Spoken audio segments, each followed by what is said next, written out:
You know that feeling when your heart starts pounding before you have to give a presentation, or when you sent an important text message and your stomach drops waiting for a reply, or when you walk into a party and immediately feel like everyone is watching you. And then someone with the best intentions tells you, just calm down. Like it's a switch you can flip, but you can't.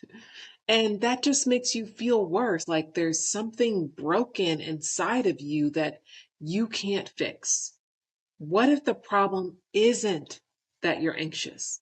What if the problem is that you've been taught to fight a feeling that's actually telling you something important? The real secret is that anxiety doesn't disappear with practice. In fact, it often gets louder when something truly matters to you. That panic isn't proof you're broken. It's proof you care.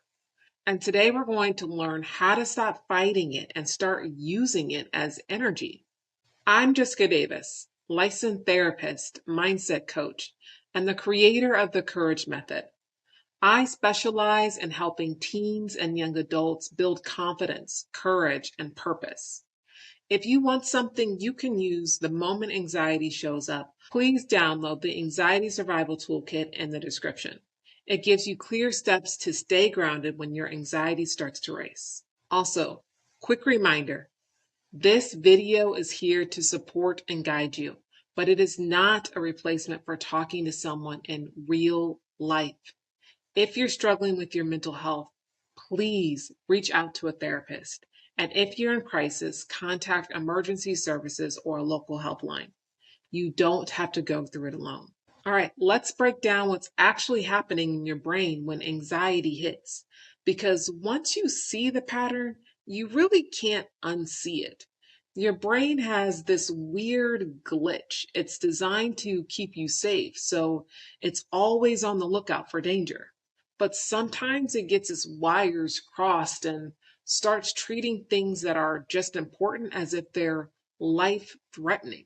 Think about a typical school week. You've had 20 days in a row where you showed up, talked to your friends, maybe even answered questions in class.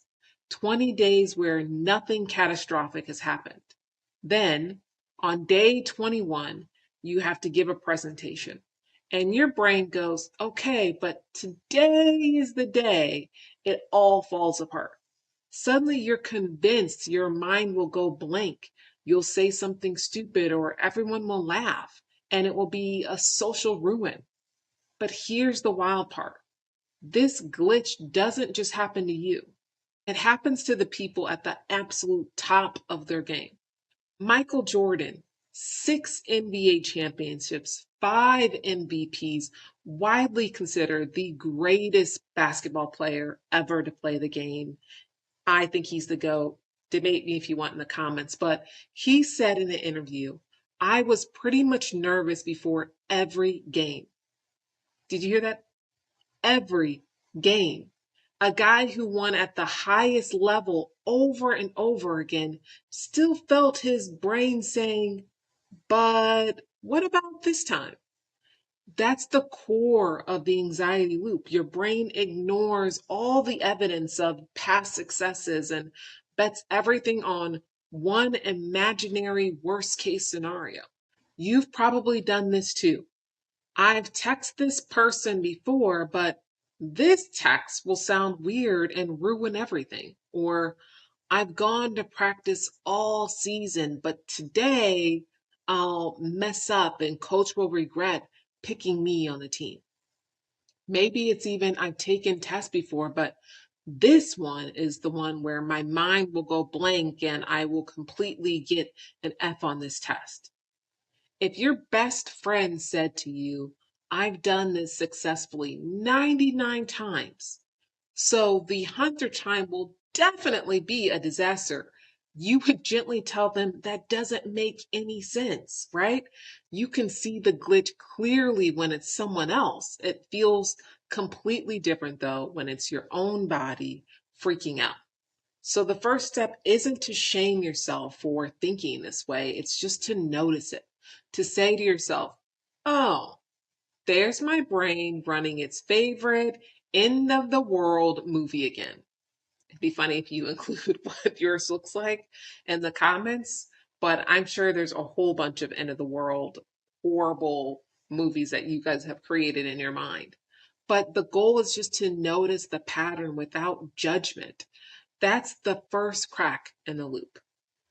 But noticing is only one step because there's a reason your brain does this, right? And when you understand why anxiety gets louder when things matter, everything begins to shift.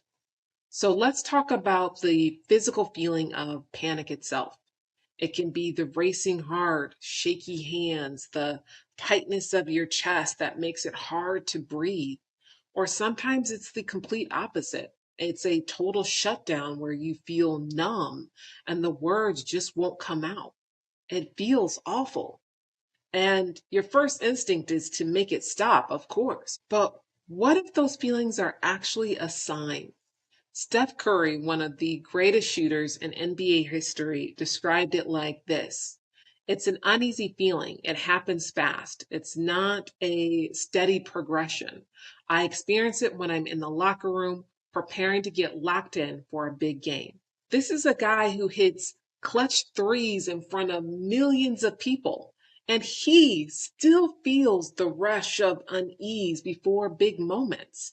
Here's where it gets really interesting.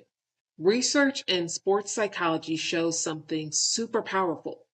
Elite athletes and beginners feel the exact same physical symptoms before a big competition. The racing heart, the sweaty palms, the nervous energy, the difference isn't in their bodies, it's in their minds. Elite athletes learn to interpret those feelings as excitement, as fuel, as their bodies getting pumped up and ready for a challenge. Less confident athletes, though, interpret those same exact feelings as a sign that there's something wrong, that they're about to fail. Same symptoms, completely different story. Sidney Crosby, a 3-time Stanley Cup champion, a 2-time Olympic gold medalist, put it this way: I don't think you're human if you don't get nervous. He's not saying nervous is a weakness. He's saying it's proof you're alive, proof that you're human. So the next time you feel that panic rising before a test or a social event, try this reframe. Instead of asking, why am I like this? Or what is wrong with me? Try saying, of course I feel this. I'm about to do something that actually matters to me. Your body isn't attacking you. It's trying in a really clumsy, dramatic way to get you ready for something important. This is why anxiety doesn't just go away with practice. It often gets louder because the more a situation matters to you, the more your brain and body want to be ready. Think about where your anxiety hits the hardest. Is it always around grades or tests? That probably means doing well in school matters deeply to you. Or is it around friendships or talking to someone you like? That means connection is important to you. Is it before a game or performance or even a first day on a job? That means you care about showing up and doing a good job. The anxiety isn't random. It's just the spotlight pointing directly at what you value most. Steph Curry said something that I really believe sums it up perfectly. If you aren't nervous, it doesn't matter to you. Shifting from I'm anxious, so I must be weak to I'm anxious here because this spot is incredibly important to me, that changes everything. It doesn't magically erase discomfort, of course not, but it stops you from piling shame on top of fear. It takes the feeling of being a sign of failure to a sign that you're invested, that you're engaged, that you care, and that is a sign of strength. So now you understand what's happening. Your brain has a glitch, and I don't even really think that's the best way to describe it, but your body is reacting to things that matter. None of that means you're broken, but you're probably thinking, okay, cool, great. I understand that now, but what do I actually do with all of this, right? That's where we're going now. 3 strategies you can start using today. Strategy 1, borrow someone else's calm. Here's the truth. Trying to logic your way out of anxiety when you're deep in it is like trying to put out a fire with gasoline. Your rational mind is offline, and this is where other people can really come in handy. Think about a time before a big event, maybe before a party you were nervous about or a final exam.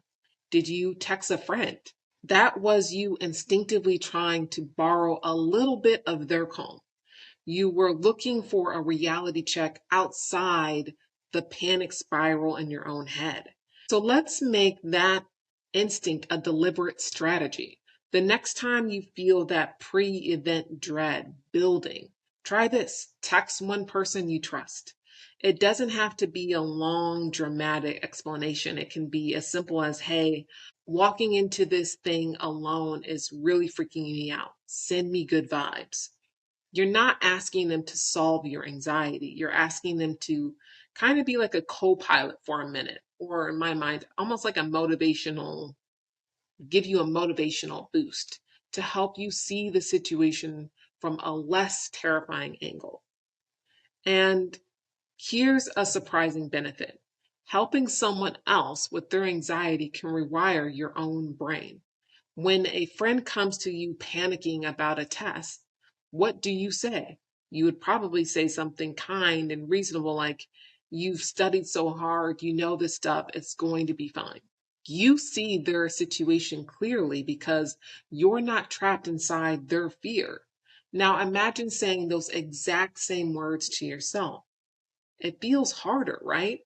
But when you practice being that calm, reassuring voice for others, you're secretly training yourself.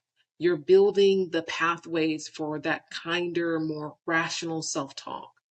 The goal isn't to find someone who will eliminate the feeling for you. That's just not possible. But the goal is to have someone in your corner who can hand you a life raft when you feel like you're drowning in the what ifs. Sometimes the most powerful tool is just a simple text back that says, you've got this, I believe in you. Now, sometimes with that first strategy, I feel like it can lead to sometimes codependency, where we're mass sending text messages to people and hoping that they're going to give us what we need. And sometimes we do pick the wrong person and we end up feeling worse than better. So I like this bonus one for this reason, because I've seen it work with so many people. Think of someone you admire, an athlete, a character from a movie or show, someone whose energy you want to channel. Maybe it's someone who stays calm under pressure. Maybe it's someone who's brave even when they're scared. Before you walk into that situation, ask yourself, how would they handle this? What would their energy look like right now? You're not pretending to be someone else. You're just borrowing a little bit of their confidence to get yourself through. I've seen people channel everyone from Beyonce to their favorite athlete to a character they love. Actually, this makes me really curious. Drop a comment right now and tell me, who would you channel? Who's that person whose energy you'd want to borrow in a high pressure moment? It sounds simple, but it works because sometimes the version of calm you need isn't in a text, it's in your own imagination. Strategy 2, let the feeling belong.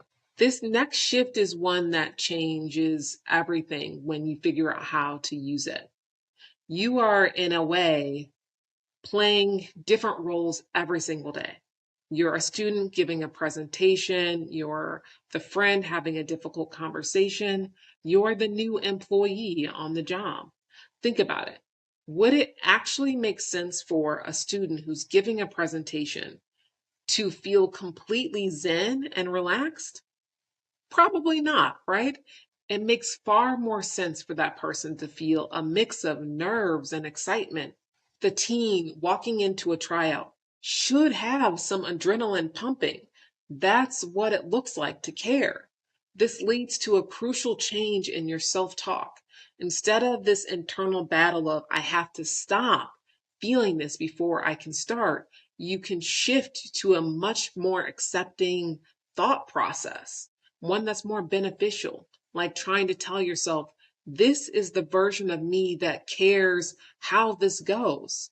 Of course, I feel shaky, or my role right now is someone who's nervous and I still showed up. This isn't about faking confidence. It's about giving yourself permission to be a whole person, a person who can feel anxious and still be capable. The magic of this approach is that it removes the secondary layer of anxiety, the anxiety about being anxious.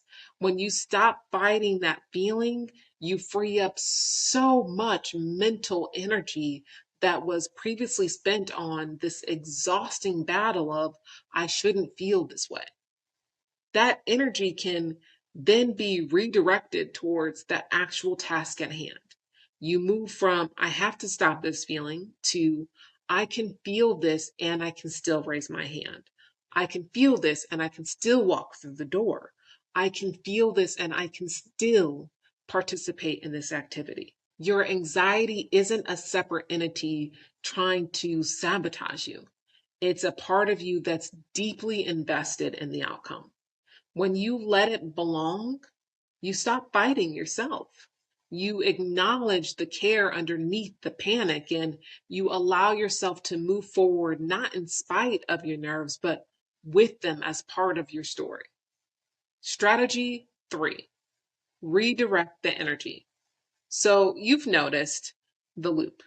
You've normalized the feeling, you've let it belong, and now let's put that energy to work. Anxiety is just a surge of energy that's currently aimed at imagining disasters. The trick is to help give it a new helpful job. Here's how that looks in real life. For school, before a test, use that energy to fuel a focused 5-minute review of your notes instead of spiraling into, what if I fail? Before a presentation, run through your first sentence out loud. Just the first sentence, saying that 3 times, will help you tremendously. For social situations, before a party, use the energy to plan one simple opening question. Something like, did you do anything fun this weekend? Also, plan one exit line so you don't feel trapped. I'm going to grab water, I'll be right back. Or I'm going to use the bathroom, I'll catch you later. For sports or performance, turn the nerves into a physical warm up. Shake out your hands, take some deep breaths, walk a fast lap, then mentally rehearse just your first move, not the whole thing. Or, even better yet, mentally see yourself doing well with whatever activity you're doing. If you're a runner, see yourself crossing the finish line. If you play basketball, see yourself making the shot or getting the block. If you are a swimmer, see yourself finishing first. Whatever it is, set that mindset and visualization for yourself. The energy doesn't disappear. You just assign it to a better task. That's it. Stop waiting for the anxiety to disappear before you start living. Let it ride in the passenger seat while you keep your hands on the wheel. Please keep your hands on the wheel, because the real shift is moving from fighting feelings to using them as information. Feeling anxious isn't a sign you're failing. Please, I know you're tired of me saying that, but it's not. It's part of being a person who just cares.